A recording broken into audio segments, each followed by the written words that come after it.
Diolch i Dduw. Diolch yn i ti o Dduw am y cyfle yma o'r newydd I ddod ger dyfron ac yn i'n gofyn I ti drigarhau wrthym I bresynoli dy hun yma yn ein plith. Tywalt ysbryd arnom I ni'n gofyn hyn o trwy enw ac heiddiant yn harglwydd Iesu Grist. Amen. Diolch ni ddechrau trwy canu emyn rhif 27. Dyw Abram molwch ef yr holl alluog Dduw. Yr hen ddihenydd brenin nef, Dyw cariad yw. Emyn rhif 27 gen I sefyll i'w chanu.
Croeso'n gwasanaeth ar ôl yr oedfa fe fi'n aluniad ysgam drws nesaf yn y neuaf. Yn hytrach na'n cwrdd gweddi misol sy'n cael ei gynnal ar y dryden nos Iau o'r mis, digwydd bod y dryden nos Iau fi nos Iau nesaf sy'n dod, sef y nos Iau cyn y groglith. Felly, i ni'n cynnal ein hoedfa Pasg ar y noson honno. Felly, nos Iau sy'n dod ym hanner awr wedi 7, fe fydd y parchedig Martin Williams yn pregethu ni. Fe hoedfa nesaf am hanner awr wedi 3 dydd Sul nesaf. Tra ni'n gymryd y casgliad gan i'r ganu tra'r ein heistedd emyn rhyw 313, 313.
Bydd aw'n darlleniad o'r Efengil yn ôl Luc penod 22. Luc penod 22 ac yn dechrau yn adnod 54. Luc 22, dechrau yn adnod 54.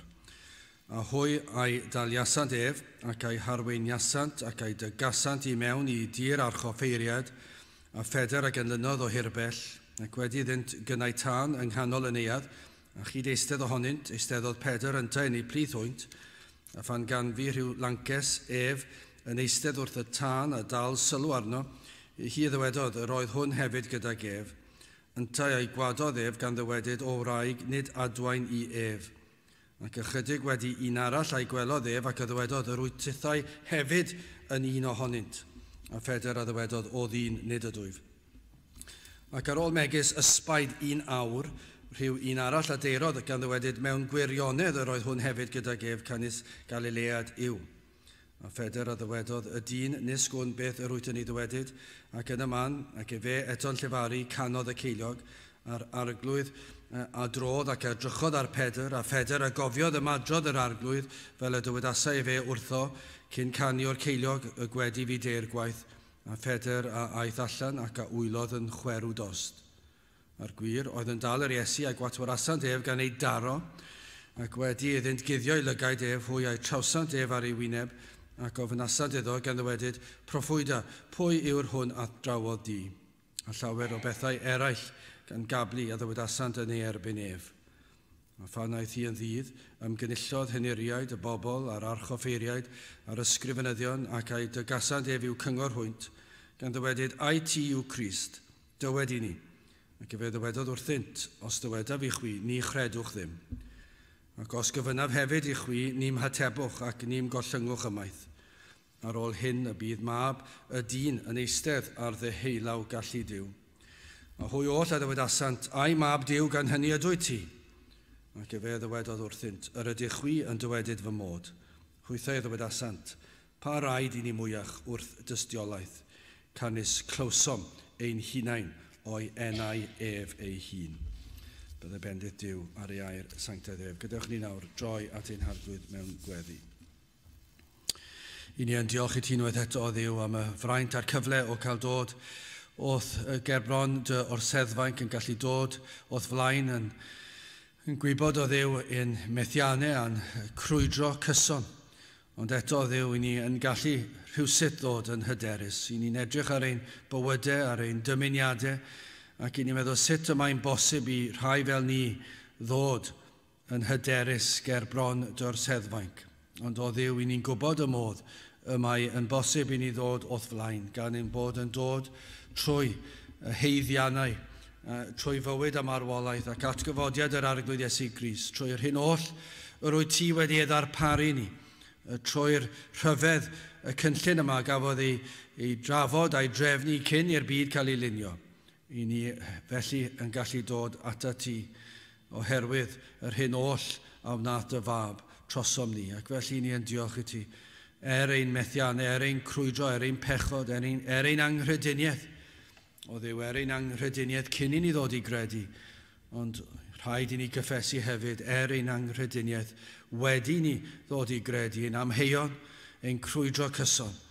Ac eto, Dduw, mae dal croeso I ni o'th flaen di gan ein bod yn dod yn yr arglwydd Iesu Grist. Ac felly o Dduw, fel rhai sydd wedi gorchuddio'n llwyr yn ei berffeithrwydd ef, fel rhai sydd wedi golchi yn ei waed ef, I ni yn dod o'th flaen heddi, ac yn gofyn I ti, I edrych arnom ni unwaith eto yn dy drigaredd, I edrych arnom fel dy blant o Dduw, yn blant sydd yn wan ac yn crwydro, I ni dal yn blant ac felly'n gofyn I ti ddod ac I hatgoffa ni ein bod yn eiddo I ti, y dwed y fod yn eiddo un mi mewn llythrenau eglur clir. I ni yn gofyn o Dduw y bydd dysbridi ar waith mewn fath ffordd, y bydd yn cynhesu'n calonau ac yn rhoi y sicrwydd hynny ni ti hwnt I bob amheuaeth, y llawenydd a'r heddwch na wyr y byd amdano.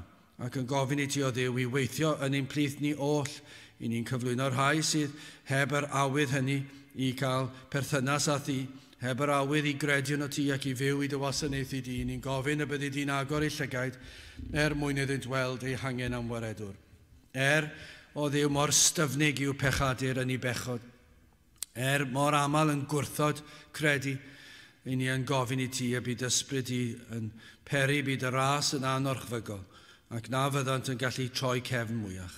Felly o ddiw ter di'n plith tywallt ysbryd arnom ni yma, i ni'n gofyn am ein gwlad ni, a bydde di'n tywallt ysbryd ar ein gwlad ni, a byddwn ni yn cael gweld dyddiau gwell, a byddwn ni yn cael gweld pobl yn troi no i geisio dy wyneb di, ac yn gofyn i ti o ddiw i cael yr holl fawl a'r clod. Felly bendithiau'r dydd yma, i ni'n gofyn y bydd y bresenoldeb yn parhau gyda ni trwy gydol yr oedfa hon a'r holl ddydd, ond yn meddwl yn arbennig am yr wythnos sydd yn dod, a'r holl gyfarfodydd fydd a'r gweddion bob un cyfle. Ni'n meddwl yn arbennig am ein hoedfa nos Iau. I ni'n cyflwyno dy was i ti nawr ac yn gofyn y byddi di yn ei diogelu fe, cadw ar un drwg i ffwrdd. I ni'n gofyn a fydd dim byd yn dod fydd yn amharu ar y paratoadau nac ar yr oedfa ei hun. Cadw ar un drwg i ffwrdd, felly ni'n gweddio bydd na fendydd ar yr oedfa ac y byd enw di yn cael ei ddyrchafu yn hyn i gyd. Felly o ddew te di'n plith, i ni'n gofyn hyn oll nawr, trwy enw ac heiddiant ein harglwydd Iesu Grist. Amen.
Gydwch ni gan i emyn rhyw 649. Mae Pererinion draw o'n blaen yn canu'r anthem bir a heddiw'n edrych fel o bell ar ddrysnu'r diffaith dir. 649 gen i sefyll i'w chanu.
Byddwn yn testyn o Rhyfengil yn ôl Lyc penod 22 ac adnod 67. Lyc 22 adnod 67 gan ddwedyd, Ai, ti yw Crist, dywed I ni, ac fe ddywedodd wrthynt, os dyweda fi chwi, ni chredwch ddim. Nawr yn arwain at y digwyddiad yma, mae yna ddisgrifiad gwych yn yr adnodau fyddai'n dyfynnu mewn eiliad o natur dyn. Ac I ni yn ddigon cyfarwydd ar rheswm am y disgrifiad yma o natur dyn. I ni'n cael hyn o'r cychwyn yn Genesis, I ni'n ei weld mae pechod sydd wrth wraidd pob problem sydd yn y byd. Beth bynnag sydd yn digwydd, fydd yr byd yn dweud bod hwn yn gor-symleiddio, ond dyw e ddim yn gor-symleiddio o gwbl. Mae dyma yw'r broblem, tro ar ôl tro, mae'n dod lawr I natur y dyn, natur ddynol yw pechod. Pechod sydd wedi peri'r gylyniaeth yma sydd rhwng y Duw a dyn. Fod dyn yn wrthwynebus llwyr I Dduw. Hyd yn oed, I ni'n gallu gweld y mae'r ysgrythur yn ddigon clir yn dweud fod pob un a aned yn casau Duw. Ac yna falle byddwch chi'n gallu dychmygu'r byd yn dadlau gyda hynny fod y mwyafrif o'r byd yn grefyddol. Felly mae'n sôn yn od yn diwedd dweud fod y byd, bod pob un a aned yn casau Duw, yn elyn I Dduw. Ond yr hyn sydd yn wir, mae'r byd I gyd yn casau y gwir Dduw. Dydyn nhw ddim yn casau Duw.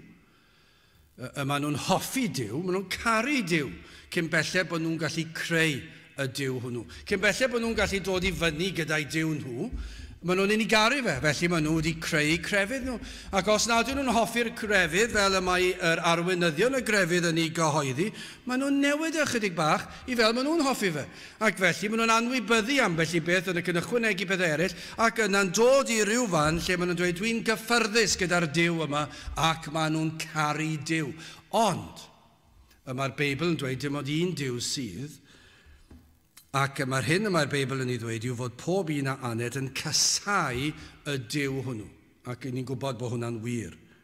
O enedigeth, mae pawb yn casau y gwir. Y gwir Dduw, mae'n casau unrhyw beth sydd yn gwneud gyda dywioldeb a sancteiddrwydd. Nawr wrth gwrs gen I ychwanegu to, dydyn nhw ddim yn casau pobl crefyddol. Dydy bod yn grefyddol ddim yn golygu bod yn sanctaidd. Mae bod yn grefyddol jyst yn bod yn grefyddol ac yn dilyn canllawiau a reolau. Nid sancteiddrwydd yw hynny, nid dywioldeb yw hynny, mae hwnna dim ond yn chwarae crefydd. Ond mae dyn naturiol yn casau sancteiddrwydd. Maen nhw'n casau gair y Duw, maen nhw'n casau ei ddydd, yr Efengil, maen nhw'n casau fab, yr arglwydd Iesu Grist ei hun. Ac hefyd, o ganlyniad I hynny, maen nhw'n casau unrhyw un sydd yn eiddo I Grist. Chi'n gweld y casineb fan hyn, wrth gwrs, unrhyw ddarn o'r ysgrythur sydd yn cyfeirio at y croeshoeliad a'r digwyddiadau sydd yn arwain I fyny at y groes, mae yn ddigon rhwydd I gallu defnyddio unrhyw enghraifft o'r adnodau hynny I ddangos casineb Duw. Ond grandewch ar y geiriau yma, dyma I chi. Mae yna rhywbeth am y geiriau yma, adnod 64 a 65. Mae'n dibynnu ar y dychymyg sydd ganddoch chi. Os oedd ganddoch chi dychymyg, eitha byw ac yn gallu dychmygu'r sefyllfa, ac wedi iddynt guddio ei lygaid. Chi'n gwybod beth mae hwnna'n ei olygu? Maen nhw wedi cael darn o ddefnydd. Ac feithon nhw fyny at fab Duw ar arglwydd Iesu Grist. A fe gafon nhw darn cil siwr o fod o ddefnydd, neu falle rhyw fath o fel siap o fag falle wedi rhoi fel bag dros I benne. Neu wedi cael darn o ddefnydd a'i glymu fe yn dyn rownd I lygedau. Mae hyd yn oed y broses o wneud hynny'n erchill. Pan nad yw rhywun eisiau fe, I feddwl bod rhywun ddim eisiau cael I lyged wedi guddio, rhywun yn dod lan at y llygaid ac yn cuddio I lygedau, nes bod ddim yn gallu gweld dim byd. A dyma'r sefyllfa, ac wedi iddynt guddio I lygedau, hwy a'i trawsant ar ei wynebau, rhoi slap ar ei wynebau. Ar yr arglwydd Iesu Grist. Petai hwnna ddim yn ddigon gwael. Cuddio I lygedau, rhoi slap ar ei wyneb. Ac o fynasant iddo, gan ddywedyd proffwyda. Pwy yw'r hwn ath drafod I, ac yn ei hwyl am ei ben. Ti yn broffwyd, fab Duw, Os wyt ti'n hwn, rwy ti'n honni dy fod i, dwed pwy roedd o slapu ti. Lle chi ddychmygu plant ar y iard yn llawn cysineb, yn ymddwy mewn ffordd sbeitlyd yn chwarae cyn ei hwyl am ben rwy'n.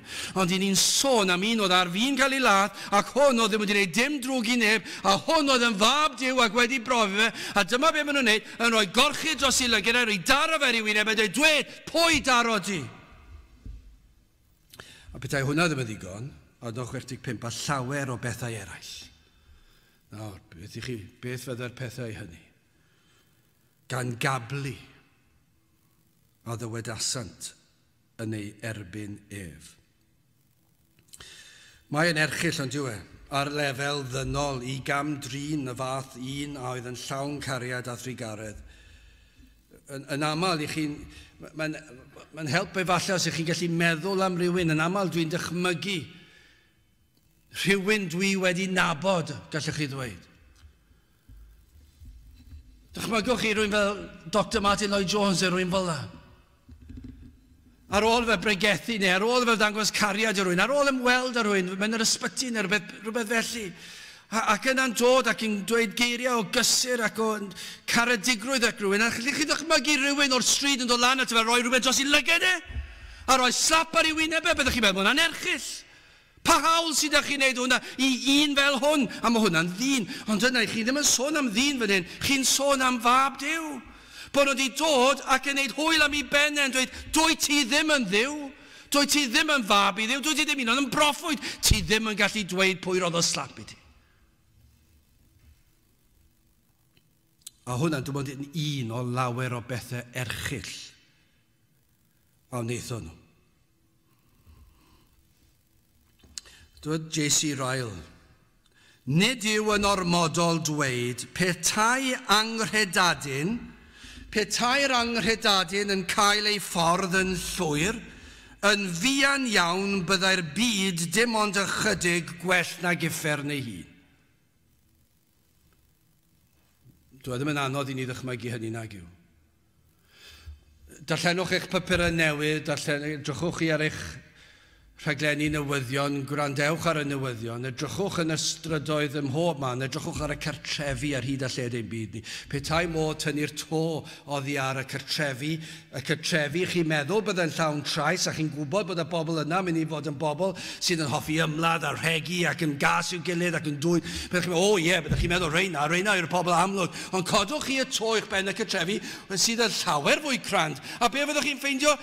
Cweryla, casineb, yn flin gyda'i gilydd, yn twyllo'i gilydd. Dyma beth sydd ym mhob. Dychmygwch yr holl bechod. Chi'n meddwl am lygredd yn dod mas o geir, a'r mwg yn dod i'r awyr ac yn llygr yr awyr. Dychmygwch chi betai modd gweld effaith pechod fel llygredd yn dod mas o geir. Ac yn tynnu'r to i'ch ben cartrefi pawb, a'r holl lygredd fydda'n mynd lan i'r awyr. Byddai fe'n erchyll, yr holl gasineb, yr holl dwyll. Wel, wrth gwrs, mae J.C. Ryle yn iawn yn dweud yn diwe. Petai dyn yn cael yr hyddid ac yn cael ei ffordd yn llwyr, mae Duw wrth gwrs yn atal dyn. A mae cariad Duw yn atal dyn rhag mynd yn llwyr i bechod, i'r eithafon. Ond petai dyn y Duw yn tynnu law o'i gariad yn ôl ar y byd yma, byddai'r byd dim llawer yn wahanol i uffern ei hun. Os nhw'n gallu gwneud hwn i Iesu Grist, o dychmygwch sut fyd yw e. Wel, yn gyntaf, hoffwn ni edrych ar yr rhagfarn yr anghredadyn. Ac yna'n ail rhybydd trigarog ac yna yna gyffes sydd yn ddiamheuol. Wel, edrychwch ar yr rhagfarn yr anghredadyn. Ac gai fentro dweud bod hwn yn rhagfarn gan rai yma siwr o fod hefyd. Bach ein nifer, ac os na rhai'n gwrando heddi, tybiwn ni falle bod hwn yn rhagfarn ymhlith rheini sy'n gwrando. Ond yn sicr, mae'n rhagfarn ymhlith llawer i ni nabod. Chos dwi wedi clywed y geiriau yma. Dwi wedi clywed yr hyn yma'r geiriau yma'n ei ddweud. Ac mae'n erchyll. Yr rhagfarn sydd yn yr anghredadyn, yn gefndir i hyn oll i'r darnau yma i ni'n mynd i edrych yn y testyn, yr atgasedd i ni wedi gweld, y taro, y poeri. Ond i ni hefyd yn gwybod mae bwriad yr arweinyddion crefyddol Iddewig yma, y bwriad tu cefn y cyfan oedd i ladd Iesu Grist. I ni'n gwybod hynny. Byddant yn barod i wneud unrhyw beth i gael gwared ar yr Iesu. Ac mi fyddai bresenoldeb yn ei plith yn ddigon i beri'r casineb yma, a'r teimladau erchyll yma. Achos i ni'n gwybod, effaith goleini yw dangos y tywyllwch. Ac felly, mor sanctaidd oedd Iesu Grist, mi fyddai'r arweinyddion crefyddol yma yn teimlo'r euogrwydd. Mi fyddai hwn ddim yn arwain at edifeirwch, ond mi fyddai Iesu Grist yn ei gwneud nhw i deimlo'n anghyffyrddus ac yn teimlo'n frwnt, ac felly i ymladd yn erbyn y teimladau hyn, mi roedden nhw'n meddwl, mae'r rhaid cael gwared ar hwn, ni ddim eisiau hwn i ymyrryd ar ein crefydd ni, mae hwn yn neud i ni edrych yn wael, rhaid i ni cael gwared, rhaid lladd hwn, ac yn dod â pob math o esgusodion pam y dylsyn di ladd e. Doedd dim ots gan yr arweinyddion Iddewig yma, os wnaethon nhw unrhyw beth yn anghyfreithlon. Maen nhw'n trio ei gorau i ymddangos fel bod nhw'n neud yn gyfreithlon, ond go iawn mi roedd beth o'n nhw'n neud yn anghyfreithlon. Doedd dim a hawl gyda nhw'n neud y peth wnaethon nhw yn y modd wnaethon nhw fe. Ond maen nhw'n plygu nôl yn trial ymddangos, twyllo pobl i feddwl bod nhw'n neud popeth yn ôl y llyfr, yn ôl y ddeddf. A mor awyddus oedden nhw. Roedden nhw'n fodlon deffro'n gynnar iawn yn y bore i wneud ni. Nawr, mae wastad yn arwydd da i chi. Os oes rwy'n yn gallu jwmpo mas o'r gwely yn gynnar yn y bore, i chi'n gwybod bod nhw eisiau wneud beth bynnag sydd o'i blaen nhw. Chos mae'n od yn diwedd, mae gwyliau pasg nawr. Ac yn y bore, pan dwi'n deffro yn gwybod bod rhaid fi'n i'r gwaith, mwynhau mynd i'r gwaith, ond i chi'n gwybod mae gwaith yn gallu fod yn flinedig, a mae e'n fwy o drafferth i cael eich hun mas o'r gwely. Ond pan mae'n ddwrnod o wyliau, i chi'n gallu jwmpo mas o'r gwely lot yn haws. Cyn i weld y tramser?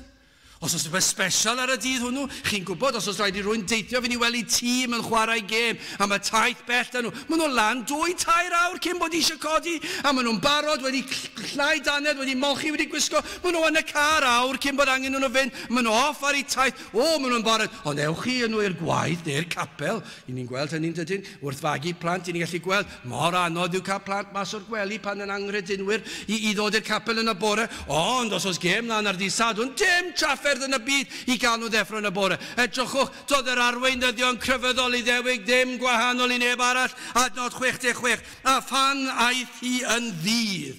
Yr haul newydd godi, roedd yr haul newydd o leio'r tir, roedd yr peth cynta'r bore. Ymgynullodd henuriaid y bobl a'r archoffeiriad a'r ysgrifenyddion ac ai dygasant ef yw cyngor hwynt. Dyna i chi awydd.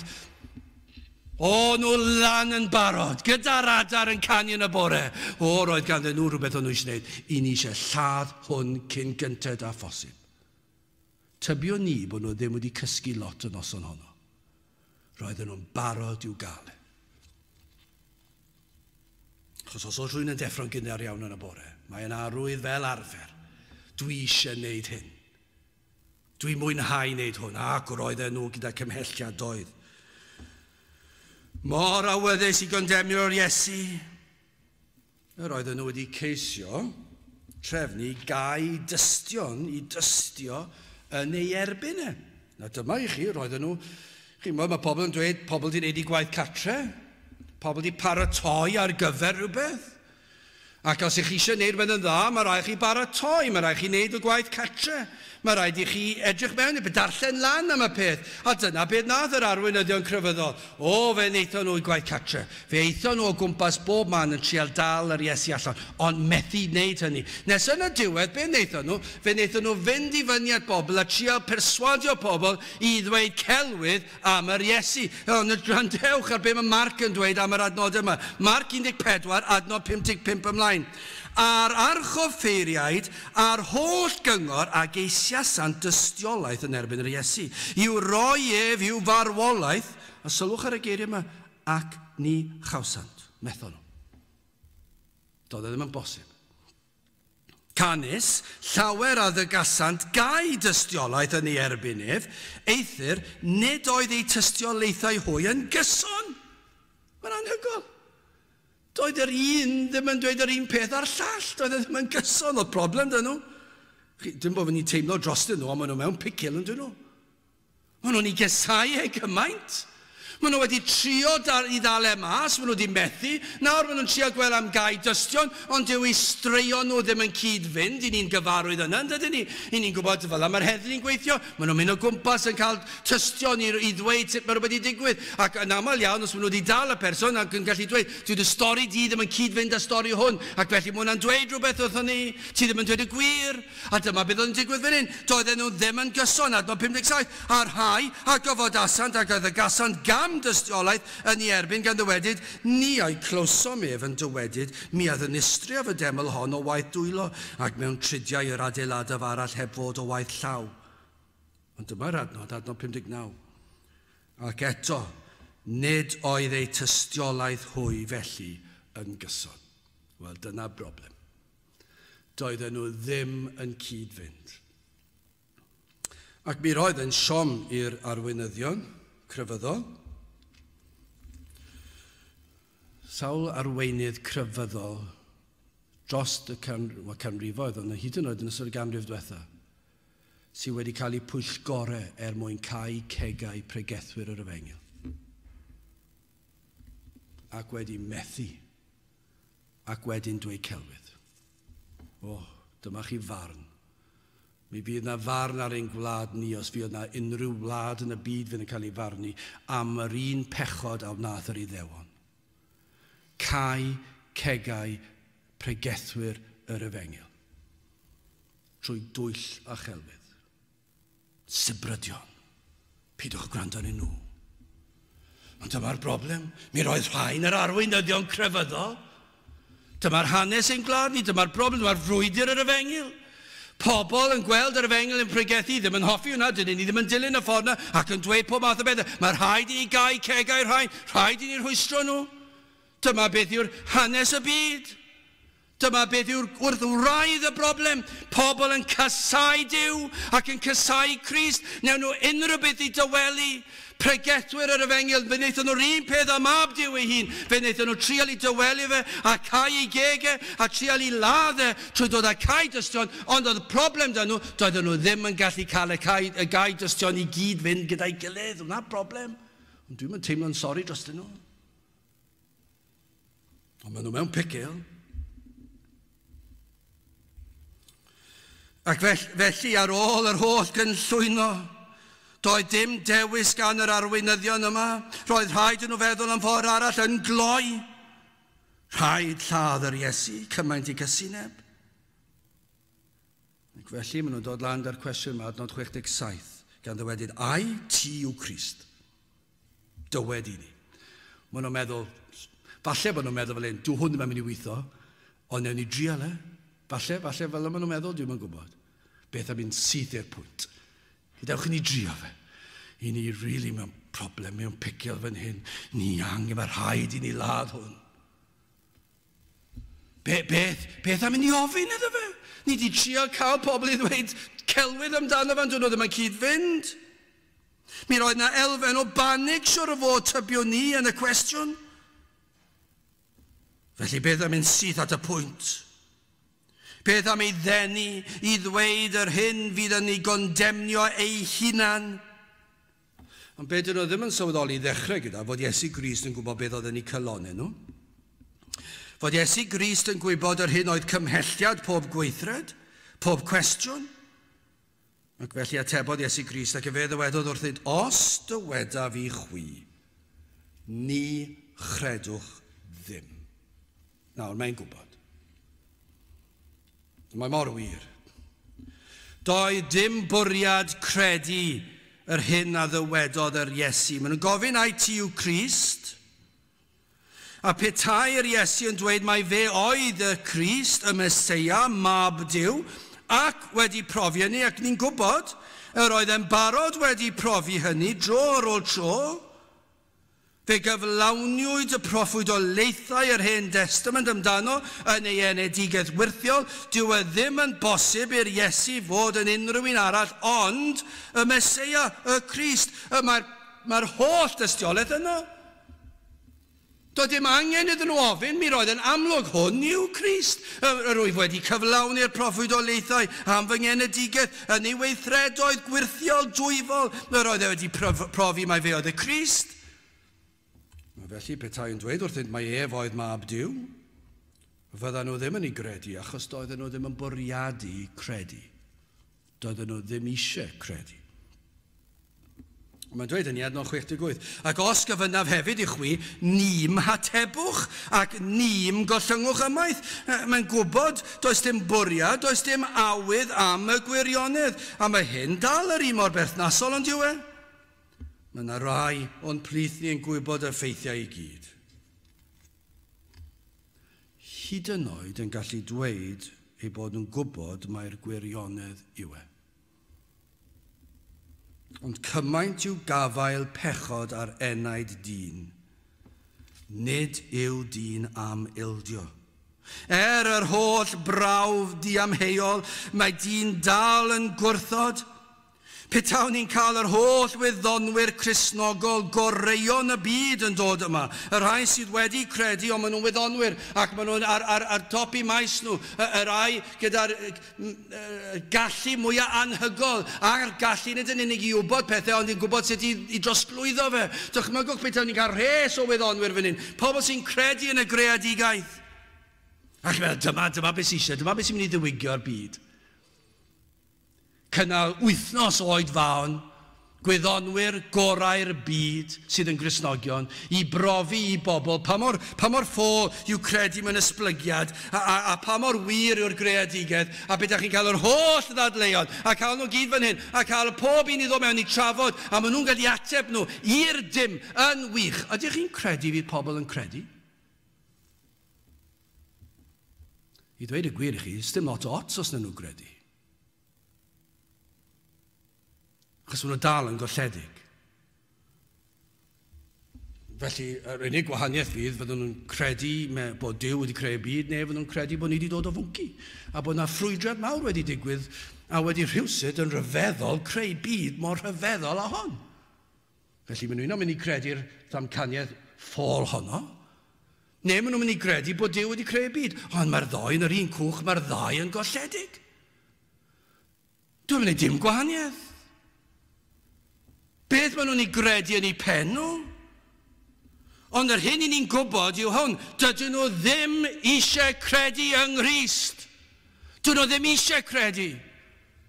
I ni wedi cael rhai o'n teuluoedd ni'n dod i'r oedfa, a maen nhw'n gwybod mai dyma'r gwir. Maen nhw'n gwybod mai dyma'r gwir. Maen nhw wedi dweud a'i geiriau hunain, hwn yw'r gwir. Ond mae'r byd mor gryf, mae pechod mor gryf, y mae mynd i barti mor gryf, y mae yfed cwrw mor gryf, y mae gwylio gêm ar ddydd Sul mor gryf, y mae peidio cael canllawiau ar bwy i chi'n yn cael perthynas ag e, a sut fath o perthynas ag e, a pob math o anfoesoldeb, mae'r byd yn dweud, dwi'n gwybod bod hwn yn wir, ond dwi ddim eisiau credu, achos dwi'n casau Crist. Nawr dyna'r gwir. Hyd yn oed, os mae rhywun yn dweud, ai ti yw Crist, dyn nhw ddim eisiau gwybod dyma oedd yn wir fan hyn. Dyw'r byd ddim eisiau credu yn Crist. I ni wedi weld sawl un, allan ni bron iawn llenwi'r capel, siwr o fod gyda pobl i ni wedi nabod dros y blynyddoedd, sydd wedi bod o dan sain yr efengil, ond sydd wedi dewis y byd, sydd wedi dewis gwrthod Crist. Ond pethau chi'n siarad gyda nhw, mi fydden nhw'n gorfod cydnabod, dwi'n credu bod hwn yn wir, ond dwi ddim eisiau credu. Dwi ddim eisiau credu. Paid di rhoi arglwydd ar fy mywyd i. Dyna pam mae Cristnogaeth bydol, efengylaidd, yn boblogaidd. Does dim cyfyngiadau ar ei crefydd. Gewch chi dorri'r Sul, sdim ots.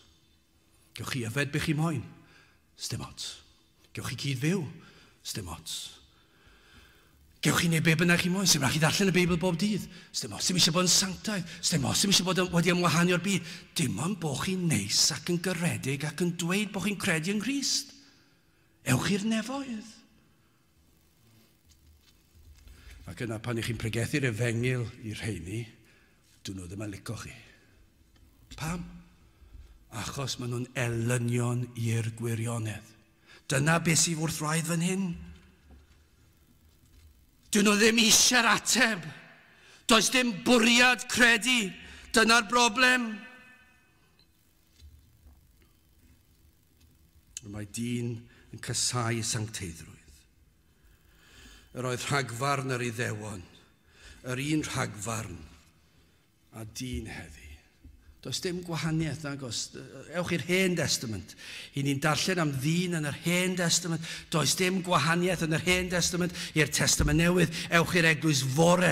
A pan ych chi'n darllen hanes yr Eglwys Fore, a'r holl erledigaeth, a'r casineb, a'r problemau o fewn eglwysi, a'r pobl yn casau'r Efengil, ac yna ewch trwy'r canrifoedd, ewch i'r diwygiadau diwetha, a'r hyn a ddilynod. Edrychwch ar hanes ein gwlad ni dros y ganrif diwetha.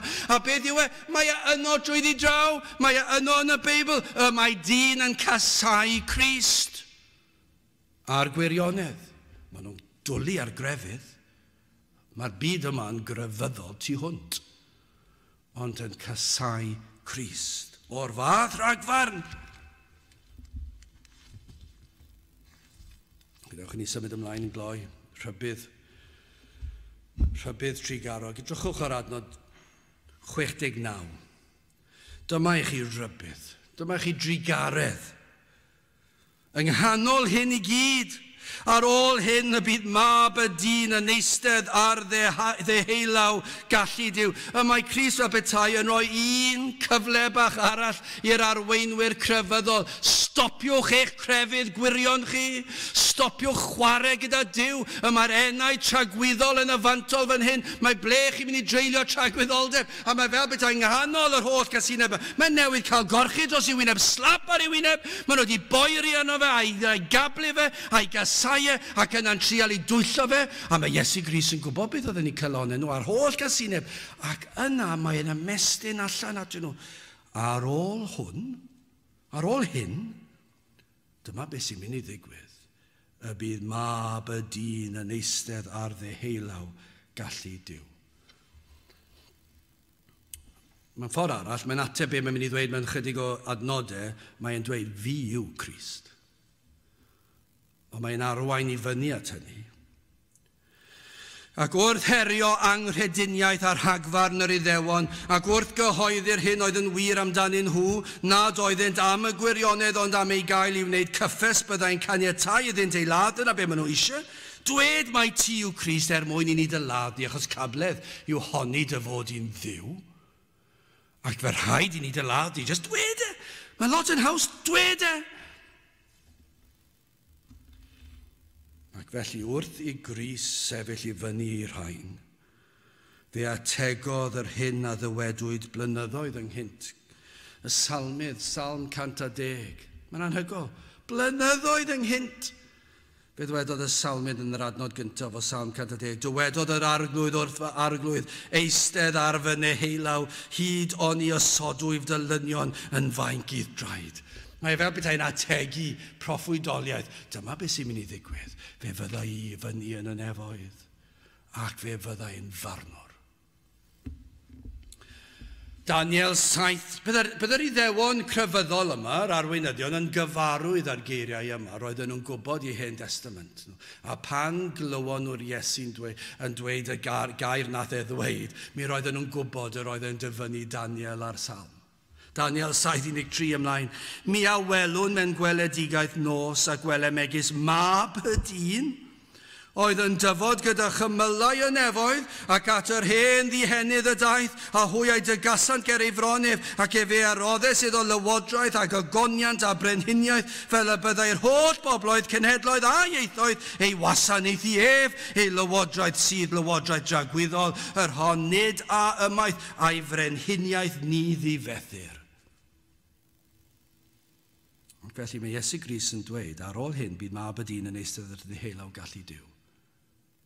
A maen nhw'n edrych ar yma, maen dweud, mae e'n dod yn agos i ddweud beth i ni meddwl bod yn dweud.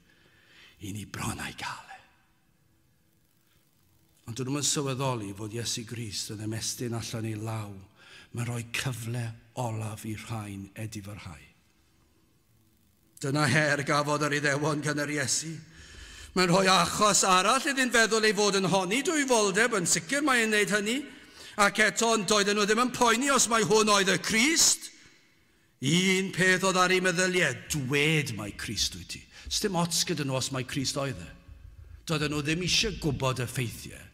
Doedden nhw ddim eisiau prawf. Roedden nhw jyst eisiau fe i ddweud. Ond mae'r Iesu'n datgan yr hyn oll oedd i ddigwydd wrth ddweud y geiriau yma fod mab y dyn rhyw ddyd yn fia nawr yn mynd i eistedd ddehelaw gallu diw.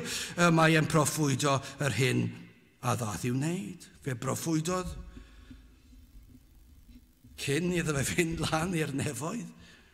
Mae'r groes yn agosau. Dyna be mae'n proffwydo fan hyn. Mae'n dweud wrth yr Iddewon cyn bo hir. Mi rydych chi mynd i fy lladdu. Mae Calfaria yn agosau. Lle y byddaf yn talu pris am bechod dyn. Fe proffwydodd y byddai'n atgyfodio'r bedd achos i fod ar ddehelaw y tad yn eistedd yno yn y nefoedd. Mab y dyn mwyn i hynny ddigwydd, rhaid iddo atgyfodi o'r beth. Felly mae'n proffwydo i atgyfodiad e. Mae'n proffwydo i groeshoeliad e. Mae'n proffwydo i atgyfodiad e. Ac yna mae'n proffwydo i esgyniad e'r nefoedd. Ac yno y bydd yn eistedd ar ddeheilaw'r tad. Ac yna mae'n proffwydo bydd yn anfon ei ysbryd glân ar ddydd y Pentecost.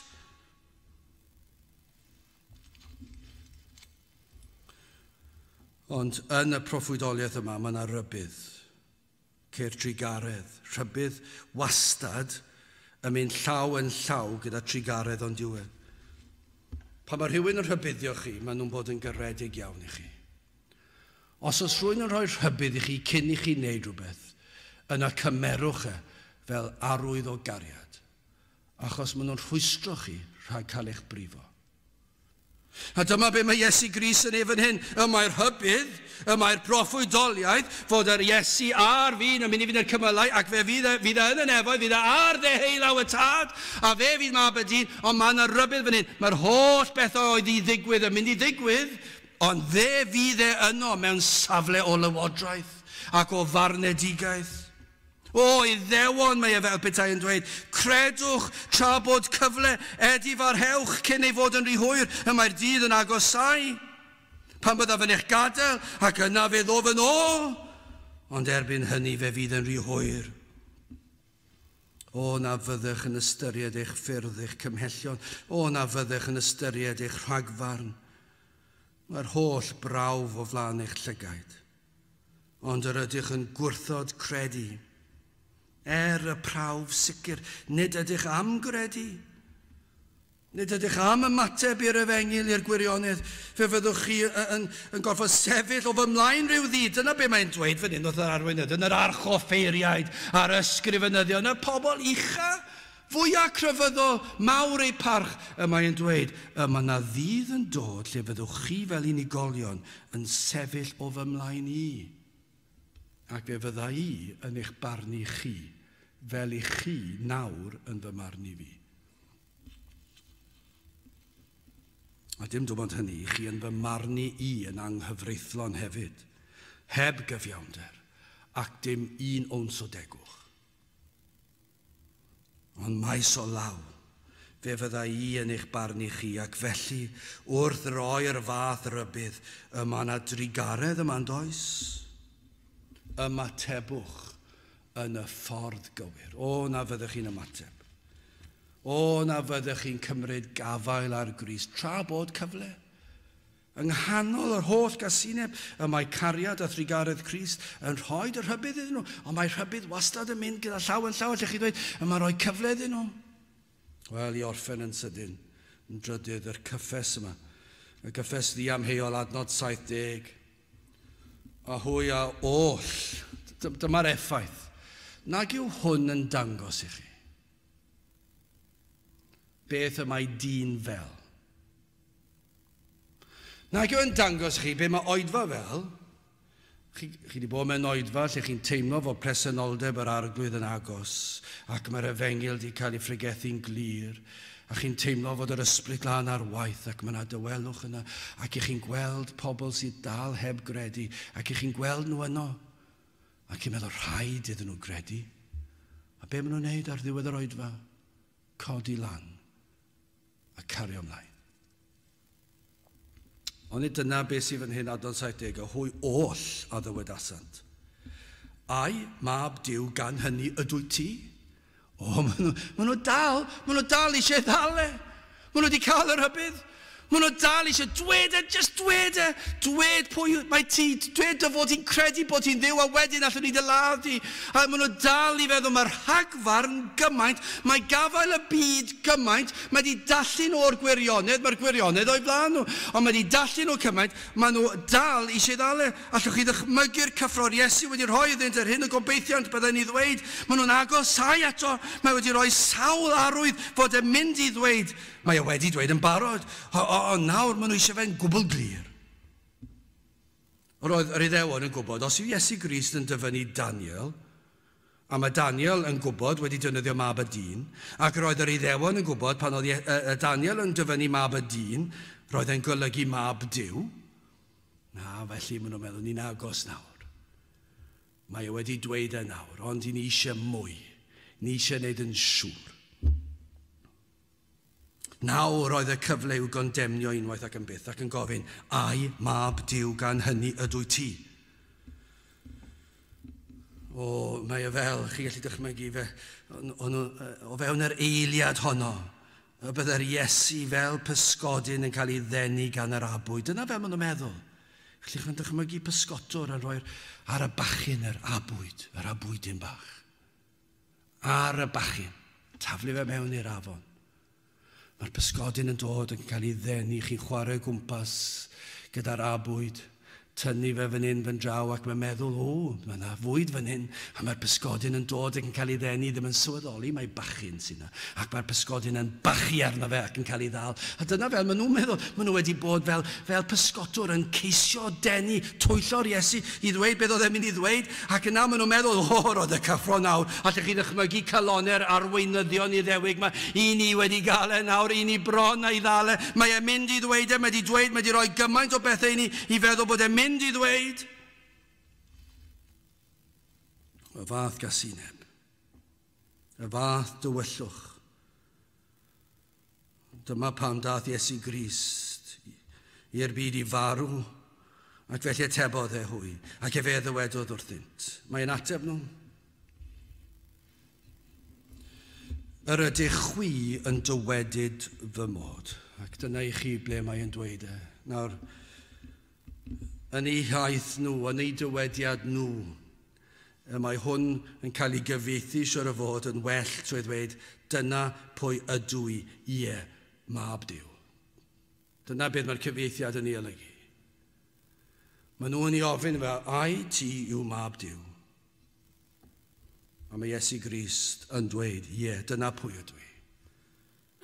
Mab Duw. Fi yw'r un anfonwyd gan y tad i ddelio gyda'ch pechod. Darllenwch yr Hen Testament. Fi sydd wedi fi sydd yn mynd i dalu'r pris am eich rhyddid o gael ddiwed yr un drwg a phechod. Fi sydd wedi dod i agor y ffordd i'r nefoedd, dyna pam dwi wedi dod. Fi sydd wedi dod i fodloni gofynion cyfiawnder y tad. Ie, fi yw hwnnw y proffwydi amdano. Be mae Iesu Grist yn dweud fel yn Ioan 14, mae fi yw'r ffordd a'r gwirionedd a'r bywyd, nid yw neb yn dyfod at y tad ond trwy o fi. Yr holl brawf ei fod yn dweud y gwir, mor dywyll oedd ei neidio i'r hain, cymaint ei casineb oedd yn ei cylonau, llawen hant pan glywsant y fath atganiad eglur diamheuol fod Iesu Grist yn dweud, ie, fi yw mab Duw, ond dydyn nhw ddim yn llawenhau mewn ysbryd o addoliad. Adnod 71, hwythau a ddywedasant, pa raid i ni mwyach wrth dystiolaeth? I ddweud y gwir, gallech chi ddweud, pa raid i ni mwyach wrth gam neu gau dystiolaeth? Canis, clywsom ein hunain o'i enau ef ei hun. Mae e wedi dweud. Nawr gallant barhau a'i cynllwyno dieflig a'i ddedfrydu i farwolaeth. Pa mor wir ydy'r geiriau yma heddi i rai sydd yma falle ac i nifer sydd wedi bod dros y blynyddoedd. Ai ti yw Crist dywedyn ni, a dyma'r darn. sydd yn wir falle o'r rhai yma, rhai sydd yn gwrando, rhai sicr sydd wedi bod yn gwrando. Ai ti yw Crist wedi ni, ac fe ddywedodd wrthynt, os dyweda fi chwi, ni chredwch ddim. Chi ddim yn mynd i gredu. Chi ddim eisiau credu. Sawl un sydd wedi dod trwy'r drysau i wrando ar bregus sydd wedi dweud, dwi ddim yn mynd i wrando, ac yn sicr dwi ddim yn mynd i gredu, ac yn sicr does neb yn mynd i ddweud wrtha i sut i fyw. Falle wrth eistedd bod eich calonau yn galed ac yn gwrthod ildio. A hyd yn oed pan yn gwybod mae'r gwir y diwnyd ydych yn awyddus i gredu, gan eich bod yn gwybod bydd rhaid newid ffordd rhyw ddydd, ac rhaid newid eich cyfeillion efallai, rhaid i chi edifarhau, ac i chi'n dweud, dwi ddim eisiau hynny. Ac felly yr ydych yn dyheu am droi cefn, yn chwilio am unrhyw esgus i wrthod. Ond dyna yw problemau capeli wedi bod dros y blynyddoedd. Dyw pobl ddim eisiau'r efengyl. Maen nhw eisiau efengyl sydd yn caniatáu rhywbeth arall, bodolrwydd, ond ddim eisiau'r efengyl yma. A maen nhw'n gwrthod credu, maen nhw'n gwrthod. A mae Iesu Grist yn ei ddweud, ni'n gallu gweld o blentyndod, ni'n gweld wrth i dyfu. Os dyweda fi chi, ni chredwch ddim, chi ddim yn mynd i gredu, chi ddim eisiau credu. Fyddwch chi'n gallu gadael yr oed fan hyn heddi, heb unrhyw ots o gwbl, ac eich chi'n dweud, dwi ddim am gredu.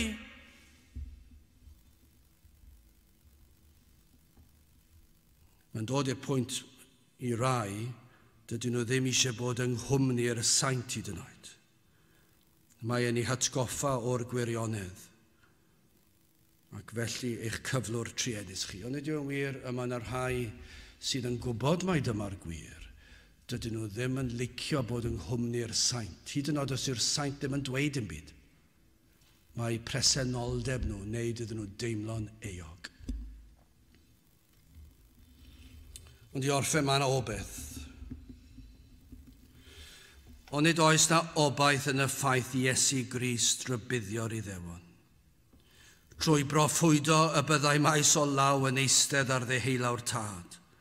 Ac felly mae yna obaith i chi nawr yn ei wrthod, achos gwrthod yr Iesu a wnaethom ni hefyd, ond nid yna hanes pob un credadyn, pob un Cristion, i ni gyd wedi gwrthod Crist, ond dyma yw'r efengyl, i Iesu Grist dangos trigaredd i'r rhai sydd yn ei wrthod. Beth yw gras? Gras yw cariad a thrigaredd tegad yr rhai sydd ddim yn ei heiddi fe. Mwy na hynny, rhai sydd ddim eisiau fe. Mwy na hynny, rhai sydd yn cael drws yn glep ar yr efengyl. A dyma i chi yw cadwedigaeth yw'r Iesu yn ymestyn allan ac yn curo ar y drws tan eich bod chi'n agor. Ac felly mae yna obaith y bydd yr ysbryd glân, a fe yw'r unig un sydd yn gallu gwneud hyn. Dydyn ni ddim yn gallu gwneud hyn. Y bydd yn agor llygaid yr enaid i weld eich angen am Grist. Ac y bydd yn argyhoeddi'r galon galetaf i weld ei hangen am waredwr. Ac na fyddech yn ymateb i'w rybydd a'i drigaredd trwy gredu ynddo. Na fyddech yn edifarhau a chredu, edifarhau o'ch pechod a chredu yn yr arglwydd Iesu Grist, ei fod wedi cymryd y gosb yn eich lle chi, fod e'n maddau chi'n llwyr, ei fod e'n golchi pob staen pechod trwy waed.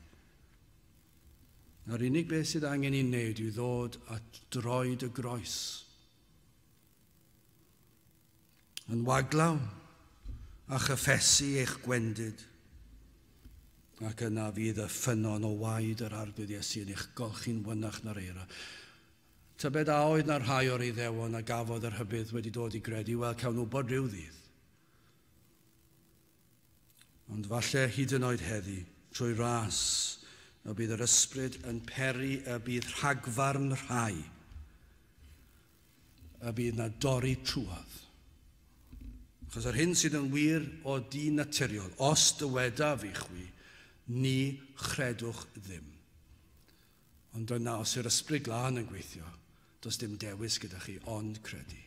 A dyna'n gobeith a dyna'n gweddi, bydd yr ysbryd ar waith heddi yn agor eich llygaid i weld eich angen am waredwr. Gadewch i ni weddio.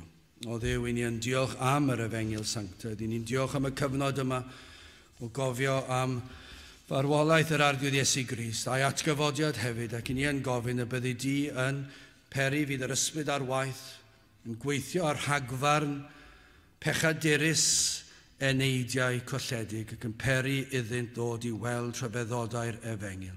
Dim ond ti sydd yn gallu gwneud hyn, ac felly ni'n gofyn y byddi di'n gweithio mawl a chlod i'th enw di. Teir di'n plith, ni'n gofyn hyn o trwy enw ac eiddiant ein harglwydd Iesu Grist.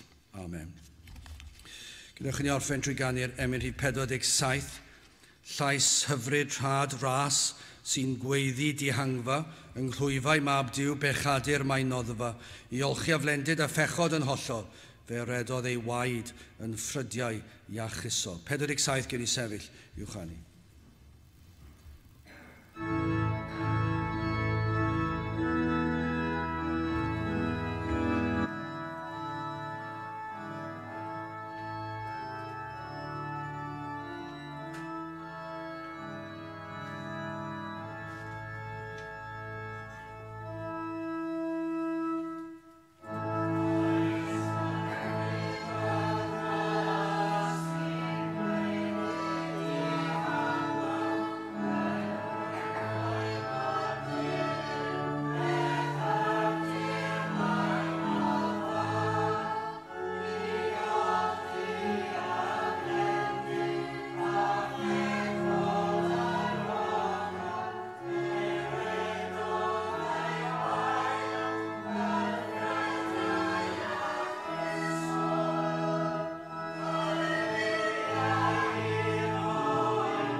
A nawr bydde di ras ein harglwydd Iesu Grist a chariad Duw a chymdeithas yr ysbryd glân fod gyda chwi oll hyd byth.